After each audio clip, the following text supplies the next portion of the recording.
Hey y'all, welcome back to the cheat code. Merch coming soon. We're doing some samples here. On the back I have a barcode. Um, you know what? I never introduce myself when I do these videos. I don't know why. That's a whole other story. Anyway, Sindy Shenel, you can call me whichever you want to. You can call me Madam Cheat. No, I'm kidding. But anyways, today is the 1st of January 2026. And Happy New Year and Happy Holidays. I am posting this very late. I had intended to post it earlier, but I've been having a lot of sleep disturbances and different strange things that have been happening if you've been following my journey. But um, it's the 111 portal. So January being the first month, it being the first of the month, and 2026 totaling 10, which is a 10-year, which is representative in numerology of completion, and also reduces to one, which is new beginning. So we get 111. When I was first introduced to the number 111, it was with the idea of manifestation. So I was always told that whenever you see the number 111, even in readings, that you're going through a high manifestation period. And there would be times where I would see 111 just here and there in the beginning of my spiritual awakening. But then there'd be periods of times where I was seeing it for like days, sometimes weeks on end. And they usually say during those times to be very mindful of your thoughts because you're rapidly manifesting things. So that's something to keep in mind. What did I want to say about the 111 portal? Again, it is a high manifestation period. It's a new beginning. It's a new year. The energy is potent. We're also in the full moon energy. There's going to be a full moon in Cancer on Saturday. So full moons are about releasing. Cancer has to do, it's a water sign. And the moon rules Cancer. So expect emotions to be high and things of that nature, but focusing more on the 111 portal. Things to keep in mind would be, so with the 111 portal, we're basically setting the intentions that we have for the rest of the year. You're setting the tone for the rest of the year. And because ones are new beginnings, as I had mentioned, you really want to think about where do you see yourself at the end of the year? So what do you want to see?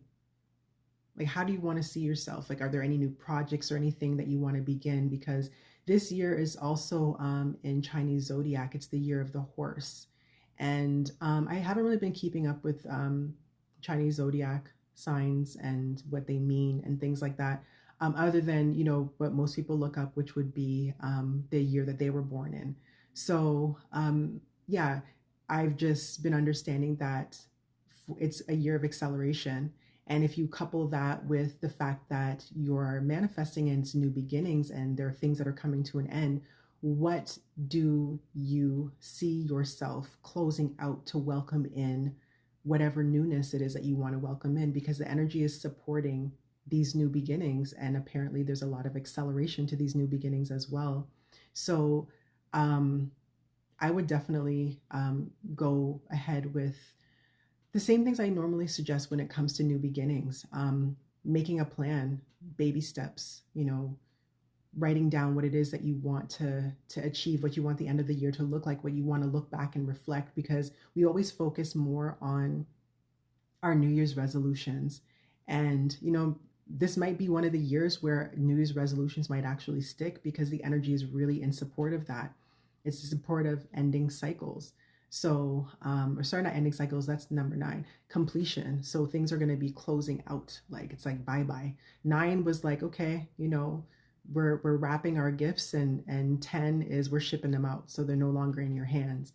So you're welcoming in the new. So, things that I've suggested in the past, when especially in full moon energy, like when it comes to releasing burn bowls safely, just writing things down, journaling, keeping up with them, following up with them, maybe at the end of the week or whatever cycle works for you. Maybe using the lunar cycles to kind of refresh your mind, your memory, and going back to them and saying, okay, you know what, I plan to do this, this, and this. Did I get this done?